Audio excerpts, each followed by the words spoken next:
Hello, Padre friends. My name is Xavier, and you are watching Oh God Guide Me.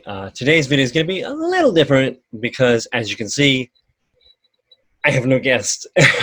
That's because, with your permission, I would like to share my own story as a Baha'i. Generally, on the show, we would listen to the tale of a person who discovered and became a Baha'i, but I was actually born into a Baha'i family, sort of. You see, I was raised by my grandparents, Jeannie and Jackie Maxwell, who are both Baha'is, and we all currently live in California. The reason I was raised by them is because my parents both struggled with pretty severe drug addictions over their lives. And my father spent the first 16 years or so of my life in prison. My mother was in and out of jail for most of what must have been about 21 years altogether. So my grandparents would take me to visit them in prison. That way I could have a relationship with my parents and also see a different perspective on life. But God is merciful, and they are both doing much better in their lives. My father's married and living on his own property out in where I was originally born in New Mexico.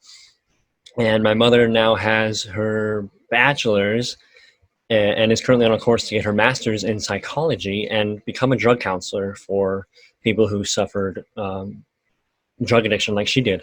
So they're doing really well. Eventually, life works out for so many of us if we only have the strength to struggle through it. Because of all of this, my belief in the teachings of Baha'u'llah was strong as a child, although I was not usually the best at teaching or explaining it to others. My childhood was generally pretty normal, although I was the only Baha'i my age in our town. It's a pretty small town, so not a lot of Baha'is my age. Zero, in fact. This is when I lived in New Mexico, as I said. But every weekend, my grandparents would drive me 3 hours all the way to Albuquerque in order to participate in the children's classes there.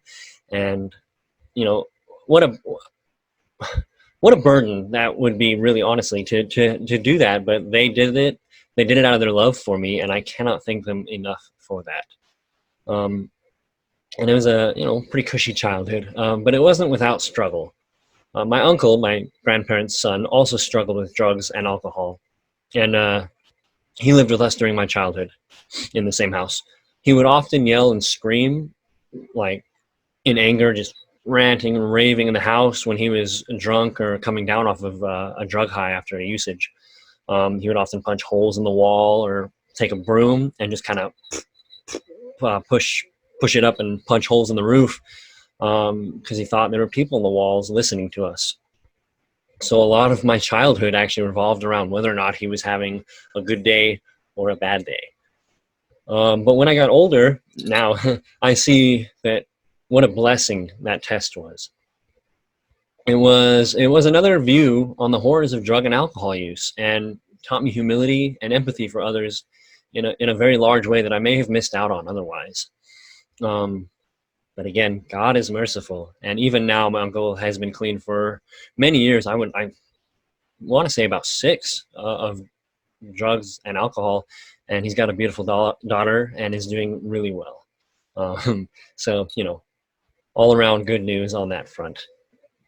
So we fast forward a few years to high school, and even with all these life lessons, I still fell what I feel is short of the teachings of Baha'u'llah and the standards set by those teachings. I met a girl in high school, and right before my senior year of graduation, we had a son, and he was born out of wedlock. It's a bit hard to talk about, but I felt a tremendous amount of shame. And for a few years, I didn't attend any Baha'i events. And then about a year after he was born, he and his mother and I split up. But he stayed with me. As time went by, I continued to read the writings, and every day I felt myself growing closer to God again. And I realized that my son, whose name is Dimitri, and he's 7 now, so good age, that he would need someone to guide him in the teachings of the Baha'i faith and the other previous religions. So I essentially had to force myself to get over my shame and started going back to Baha'i events and becoming more involved in the community. And my self-doubt and my shame weren't even warranted. My goodness, the Baha'i community welcomed me welcomed me and my son with open arms, with just no judgment whatsoever. It was a true example of really the greatness the teachings can bring about in our communities, I think. And I saw that firsthand. Excuse me. So now we can move into what I do or did as a job. I was actually a sheriff up until about a year ago. I'd always wanted to be a cop, like since I was little, and I was on the path to it finally. So I started working in a state prison here. I worked there for about 2 years. It was a very interesting experience with a ton of opportunity to teach the Baha'i faith, both to the other officers and then even to a larger part of the inmates there who were curious about it. They were, pretty open to the teachings, just real curiosity that comes from not having ever heard about the Baha'i faith before. And so I was there to tell them about it. I never had any real problems, thankfully. Nothing bad really happened to me at the prison, and I feel really strongly that it was because I treated the inmates with actual respect and genuine care, as you would a human being, because that's what they are. They're human beings. So worked there for a while. Then after 2 years, I was finally hired by a sheriff's department in Northern California. I was a dream come true. I was so excited about that. And so I knew that, after working about a year or so in the county jail, because that's where you start, you work in the jail and then you hit the streets, then I could, hit the streets and protect the community. But unfortunately, or fortunately, depending on how you look at it, I grew to recognize that law enforcement was not where I wanted to be after all, even after the years of work it took me to get into it. There are just too many things that are systemic problems in the American policing system. But let me be perfectly clear on what I mean by that. Our law enforcement, men and women, put their lives on the line every day, and they are good people, and they risk everything to protect us. It's the systemic problems in the U.S. law systems that are just something I could not be a part of as a Baha'i. Personally, is how I felt. So I resigned from that and moved back home. Little something interesting about my life currently is that my son's mother actually lives with me, and so does her boyfriend. So we remained friends after our breakup. That way Dimitri wouldn't have to see his parents fight. It so often happens when couples break up or divorce. You see it all the time. They're always talking bad about each other, and I just really wanted to avoid that for him. And obviously the teachings about backbiting and, divisiveness in the family just they don't add up on that regard. So couldn't allow that to get into our lives. So she had her own kids and was living with her parents, but then her parents got divorced, and she was left without a real place to live. So we had an extra bedroom here that she could use. So I invited her to live here. That way she wouldn't be left on the street with her kids. I also discovered that at the time she was dating somebody, the father of one of her children, and so it looked bad. It could have looked very bad, her moving back in with her ex. I wanted to avoid rumors, and I didn't want to put any strain on their relationship, so I invited him to live with us, to move in too. That way, they weren't in different households. One's living with the ex. That way, it would have just been such a complicated nightmare that probably could have turned out really badly. So I invited him to live with us, and now he does. And so they both live here, and we're all really good friends. And it worked out really well. So that's just a little tidbit of what's going on for me right now. We're all locked down, quarantined together. So it's great that we do get along.